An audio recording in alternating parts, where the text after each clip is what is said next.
Good morning and welcome to another edition of Sharpe Takes. Today I have the incredible pleasure of having as a guest Senator Ruth Hardy of East Middlebury. She grew up in the Ithaca area in New York and has an incredible resume of involvement in public service around education and children, and currently has 3 daughters, I think, in various levels of education. And so, Ruth, thank you so much for coming. I appreciate it. My pleasure. And why don't you start us out with sort of where we're at with education? Well, as lots of people know, we just had an election here in Vermont, and education was one of the biggest topics that came up in the election cycle. We heard loud and clear from a lot of Vermonters that they were frustrated with the cost of education, as specifically with their property tax rates, which are sometimes not one-on-one comparison between the cost and the property tax rate. But people were frustrated, and we had a lot of change in our elected officials, including here in Addison County. So I do think that's going to be a big issue next session. And right now, school boards are in the middle of making their budgets for next year, for the school year of 25-26 school year. So there's a lot of conversation happening at the local level about how school boards want to allocate their funds, what they want to prioritize, and what tax rate they think their communities will be tolerating. And my heart goes out to those school board members, because they're essentially, and superintendents are essentially developing these budgets in the dark, because they have no idea what the state is going to do with regard to tax rates or support for education. So it's a difficult job right now at the local level. It absolutely is, and you and I both know, having both served on school boards at the local level, but also served in the state legislature, it is a difficult thing right now for school boards because they don't have full information. Our school funding system in Vermont is a statewide funding system, so the decisions of one school district impact the decisions of another school district, and it's all interactive. So your neighbor's decisions can impact how high your tax rate goes up, or how much you're able to spend on your own school budget. And this year in particular, school boards are having a particularly difficult time in getting accurate data from the Agency of Education. So they're even more in the dark than they usually are. The pupil counts are challenging to get this year accurately, and other data about that school boards need to make calculations for their budgets. So they're especially concerned this year about accuracy. And school boards vote on their budgets usually in January and present them to public in February. And then we all vote on school budgets on town meeting day in March. There are a few school districts statewide that vote a little bit later, but most of them vote in March. But then the state legislature doesn't fully set the rate, what's called the yield, in order to set this tax rate until usually late April or May. Right. So that's when we'll know the final numbers. And so right now, school boards are doing the best that they can with the timing, but also the data issues that are coming out of the Agency of Education. So speaking of the data issues in the Department of Education, there's been some criticism that maybe they're not funded properly, or maybe they're just not doing a very good job. Well, I think they are understaffed right now. So they have a position that has, I think it's their chief financial officer, that was held by the same person for years and years, Brad James, who maybe you should have on the show, who is a great guy, and he retired, and they've had a hard time filling that position with somebody. They had somebody who left, and so that position and the team that surrounds that position are super important to getting accurate data. So I think that that's really hindered their ability this year. They're understaffed, and I think that it hasn't been a priority, or they haven't been able to prioritize it because of staffing issues. And we did make some changes to the school funding formula recently, changing the weights that we assign to different types of pupils. So how different pupils are different costs to educate. And so if there's a pupil who is an English language learner, for example, they cost more to educate, and so they're weighted more in the school funding formula. So there has been some confusion about how to assign those weights. There's also been some data challenges with getting data about students living in poverty and how the state collects that data. There was a change at the federal level in how students are eligible for Medicaid, and that impacted the poverty data. So there have been some complications that have made it harder for the Agency of Education, but I do think that they are, it's challenging for them right now. So, understanding taxes and pupil counts and how it all relates to a local budget is challenging, not just for the Agency of Education, but for all of us. And I think some are raising the question, has Act 60 run its course? It's been, after all, in our funding system for nearly 4 decades, which far outlasts any other funding system I'm aware of.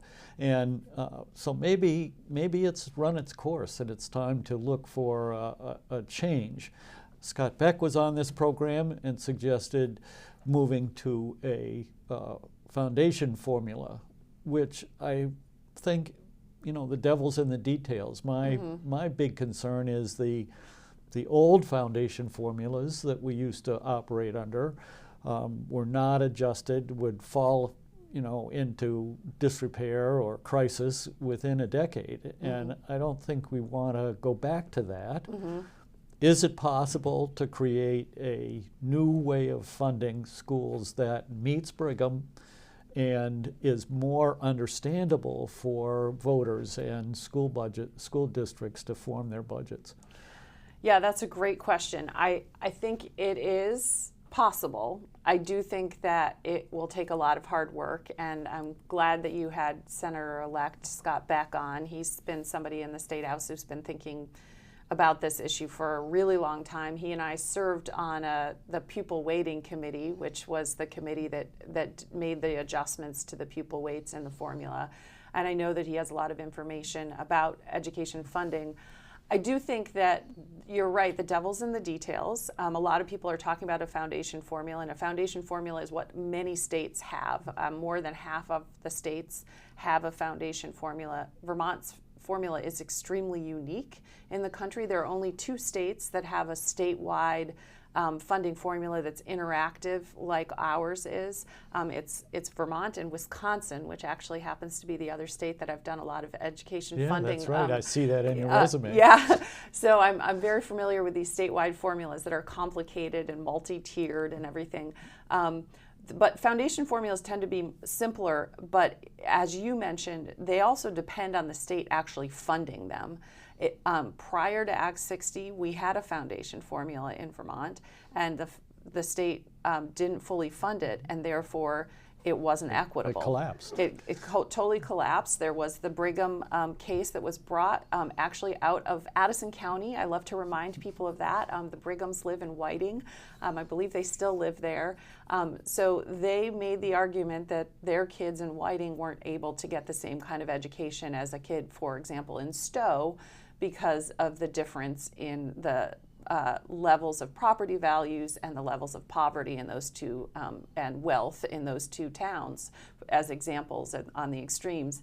And we don't want to go back to a foundation formula that leaves kids in Whiting without an equal education. That being said, I don't think our formula right now is fully working to give kids an equal education. We still have situations where towns are repeatedly voting down budgets, even low spending budgets, even budgets where their property taxes are decreasing.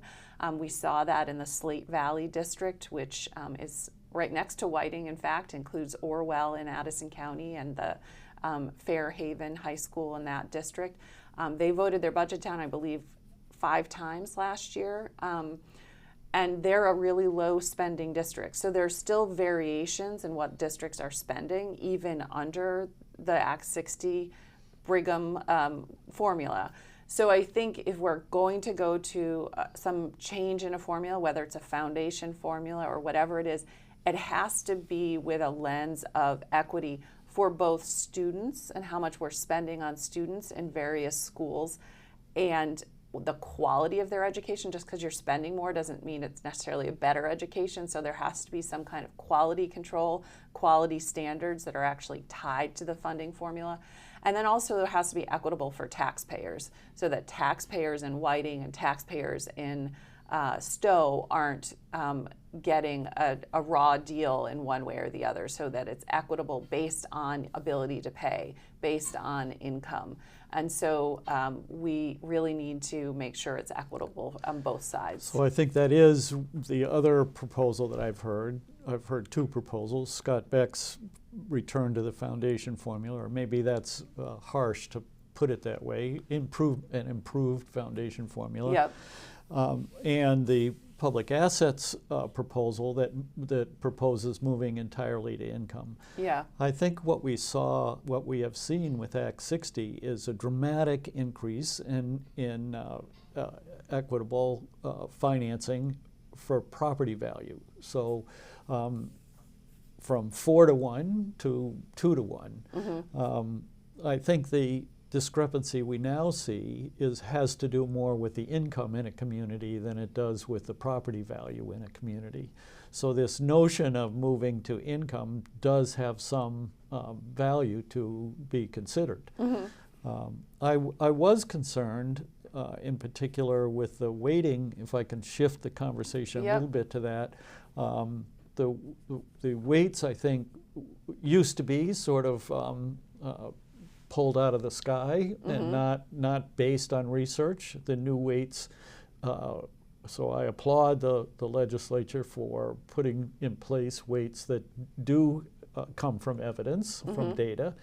And it was disturbing, however, that some school districts took that weighting advantage to cut taxes rather than to mm-hmm. give additional educational opportunities to low-income students. Yeah, I completely agree. And that was, as I mentioned, I served on that. I co-chaired the Pupil Weighting Committee, and one of the questions that I repeatedly asked school board members and superintendents when they came before the committee is, what guarantee is there going to be that you're going to actually use the additional taxing capacity to improve the education for students rather than just provide a tax break for your community?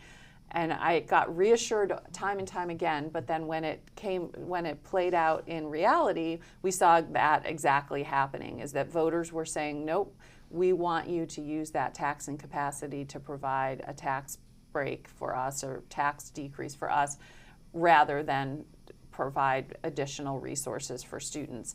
And that's fair. I mean, I think it's fair that taxpayers said that, especially given the huge increase in property values that we saw post-COVID.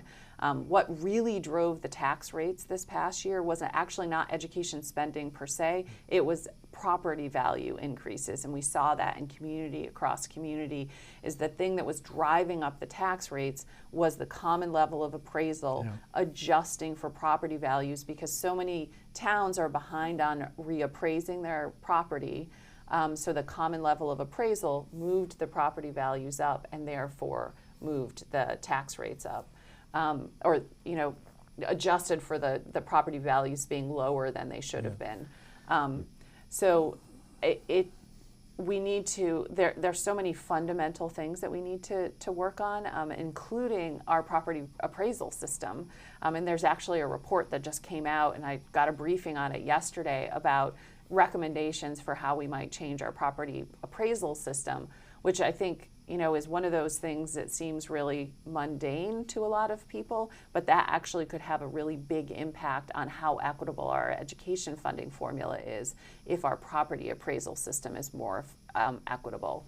Yeah. So there's that kind of fundamental work that needs to be done. In my neighborhood, a house went up for sale, and a price was guessed at by the real estate agent, and people came in with cash and gave $100,000 more than what they thought the place was worth. Yeah. What's that going to do to my house? And all the houses in our community in terms of the CLA. It did impact, and the student waiting also impacted in a very interesting way. I thought we saw some districts that I think actually were able to reduce their property tax rate, and we saw other communities that saw over a 30% increase in their property tax rate, largely due to the changes in weighting. So these communities with the 30% increase had been getting sort of a bonus out of Act 60 because they had very few low-income students to educate, whereas communities like Whiting and others that were income-poor communities struggled to get the dollars they needed to educate those low-income students. Yeah, absolutely. I mean, we saw districts, as you said, with few students in poverty, few students with English language needs that saw large property tax increases because their weights changed and that they had less taxing capacity, so they had to increase the rates. And on top of that, they were often the communities that had the high increase in property values. So it was sort of a double whammy for them. I do want to go back really quickly to one thing that we talked about, because I don't want to let it go, which is you made this sort of distinction between a foundation formula and a formula based on income. They're actually not mutually exclusive. You could do both. You could have the foundation formula which is about how much you spend on a pupil, and then the income formula is about how you raise the revenue. So the foundation formula is more about the expense size and the income side, and the income is more about the revenue side. So there is a way to blend the two, and I think that could be a really interesting blend. And there's a way to not do full income, but do more income, and there's a way to do a foundation formula that is still sensitive to equity and all the weights. To build on top of the foundation, and is sensitive to quality as well. So I do think that if there are people like Scott Beck who have ideas about how to build a foundation formula, and people like Public Assets have an idea on how to build a good income formula, really getting everybody together in the same room and saying, how can we do both? I'm looking forward to being a fly on the wall in that meeting. I would love to do that kind of work. I think that we really need that kind of, everybody saying, hey, I have a really good idea. And at the same time, we also have some education expenses that really need to be looked at, and really, are there things that we're spending money on that maybe aren't as beneficial that we can reduce the cost of? I heard time and time again from constituents who were frustrated, what are you going to do to reduce cost? And so I don't think it should necessarily be all about formula and all about revenue. It also has to be about cost, and that has to come into it. What are we spending? What are we paying for from the education fund, and should it be paid for from the education fund? And what are schools spending their money on, and should they be spending money on it? And things beyond the core education of students. Or should it be funded in a different way, or should it not be funded at all? So I think there are fair conversations to have about cost as well, and I don't want to put that aside. Yeah, so let's go there, because I think that's a really important part of the conversation. We have people saying we have way too many tiny schools and we need to close small elementary schools. We have other people saying that the demographic problem and the cost is really at the high school level, and we ought to have, say, regional high schools. And personally, I lean more towards the regional high school concept. It seems to me high schools that are comprehensive, and I mean by comprehensive that they do both academic and technical aspects. So I would think that where I would like to go is to have regional high schools that are associated with, that have an integrated technical center as a part of that high school. Is that a reasonable thought? Is that someplace we ought to think about going? Is that good for kids? Yeah, I mean, I think having a high school with an integrated tech center is a great idea, and we had one here in Middlebury and still sort of do. The Hannaford Career Center is literally attached to the Middlebury High School. They used to be under the same board and governance structure, and then about, I think 15 years ago, voters voted to separate them. And I don't know that has played out as well as people would have liked. So I do think we need to look at career and technical education. I've had conversations recently about potential changes there that could help with our K-12 expenses, but also better integrate career and technical education into our secondary education. One of my kids benefited greatly from going to Hannaford Career Center and taking advantage of their programs. They have amazing teachers and resources and equipment there to really teach kids hands-on skills in high school. I would like to see more kids be able to take advantage of that. So I agree that having that integrated into high school is really helpful just from a sort of practical sense. The kids are right there. Let's help them get both. It is a challenge when you can't have a career and technical education in every single high school. I think it would be hard to do that. So how do we get kids who are not in this high school to the tech center? And this is true around the state, not just in Addison County. And I do think there are places in our state that have too many high schools. They're too small and not enough resources for the kids there. And there are places in our state that have probably too many elementary schools to really be viable schools where they're really providing the type of education that kids need at the elementary school level. One thing I will note about regional high schools that I often concerns me is that sometimes you think of we should build a new regional high school and put it out in that cornfield that's no longer growing corn. And one of the problems that I see with that, as a mom who just recently had high schoolers, they're not high schoolers anymore, but they were very recently, is that one of the advantages of having the high school in town is that it connects teenagers to their community much better. So kids from the Middlebury High School can go volunteer at the middle school and the elementary school and the local child care centers. They can walk to the teen center. They can walk to the library. They can walk to jobs after school. They can walk to their music lessons. They are integrated into the community, and the community doesn't forget that teenagers exist. They're more valued when they are in the community and involved in the community.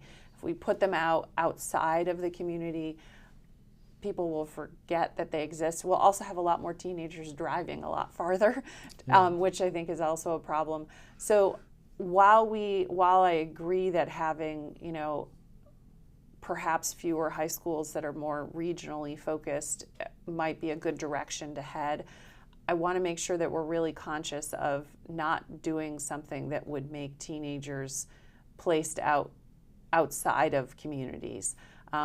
Their ability to access things in a town is really important for them and their development, and really important for showing that they are valued by a community, a larger community. And it's also, environmentally more friendly to have them be able to walk to places rather than drive to places. But so I don't think that's possible in all places to have that as a value or as a goal. But to the extent that it already exists, I think it's worth preserving. And and that's true for some of the elementary schools that people can access walking to, and that are a hub. So it is really a balance, I think, for how we place them. Yeah, one of the things that Bill Schubart, who was a guest here last week, was he made the comment that infants should be in the home, and that toddlers should be, and very young children should be in their community schools, and at secondary schools should be, a little bit further away from home, and that college-age students should get out of town. I think that resonated with me. I think there's some validity to that as children grow up. When they're first young and small, the sense of community should be pretty small. Mm-hmm. But the world is a big place, and the world is a big place, and as students grow up, they should be able to grow in their geography as well. Mm-hmm. Yeah, generally speaking, I think that's true. I think just having them in a community where people see them and value them is really, really important. And that tracks with some of the mental health data about high schoolers, is if they feel valued by their community, they have better mental health. That's a whole other topic, but I think it's a way to make sure that we're valuing our teenagers, because they're important members of our community. And it's interesting you brought that up, because there's been a lot of talk about mental health in schools, and COVID really strongly affected lots of our kids, and the schools ended up having to deal with that. Yep. And as one of my guests pointed out, school's only in session 175 days of the year and only 7 or 8 hours a day, and yet they're taking more and more burden, if you will, or responsibility for helping students with their mental health issues. Are there better ways for us to address student and family mental health in this state than the way we're doing it now? Certainly there are better ways. Mental health, access to mental health care in the state is definitely lacking across the board. One thing I will say is that one of the reasons why schools get the responsibility for so many things is that the best way to deliver all types of services is to deliver those services where people are. And kids are in school, and they are going to, that's the place where they're most likely to be. And so it often makes sense to deliver services, including mental health services, in school, or at least have them available within the parameters of school somehow. And I think that schools in our community are doing a really great job of partnering with the community, the Addison County Counseling Service of Addison County, CSAC, that a lot of the mental health is provided by CSAC in the schools. And in partnership with the local school districts, and I think that's been a really good model. It's cheaper, it's less expensive to do it that way, and also the counselors tend to have more connection and ability to provide the services that the kids need.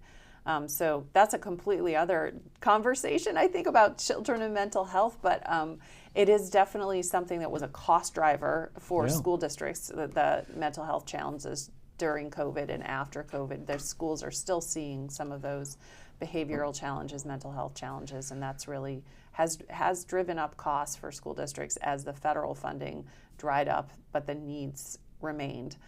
So it's another thing we'll have to address as we look at costs. I think so.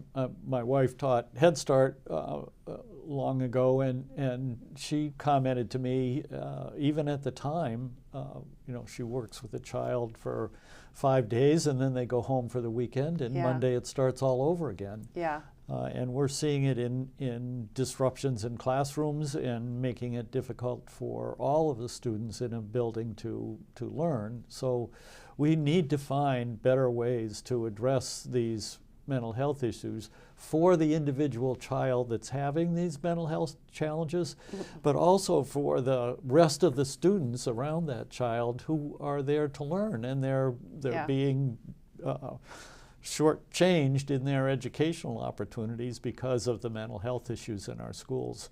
So, so it's definitely on the radar of things that we have to deal with in terms of both the well-being of our children and also the costs of running schools. Yeah, absolutely. You're absolutely right. And schools are in a really tough position right now, trying to meet all of those behavioral and mental health needs of students, while also trying to teach them, you know, writing and reading and arithmetic and all the things, art and music, hopefully as well. So I think that has to be a part of the conversation as we look at how do we fund schools, that we can't forget about the social service needs, the mental health needs of students. But I also think we need to look at how is the best way to fund those. Is it the best way to fund them through the education fund, or should there be another funding source? And how do we account for those needs in the formula, in the revenue? That's a whole conversation as well. Yeah, well, I wish you the best. I think the challenges are enormous in the legislature this year. So I think that it won't be easy to find common ground and answers for our children or our taxpayers or the health of the state in general. So thank you for serving, and I look forward to see how the year goes. Thank you. Thanks for being on the show today. That's another half hour of Sharpe Takes, and I hope that helps you bring a level of understanding to education in our state. Thanks.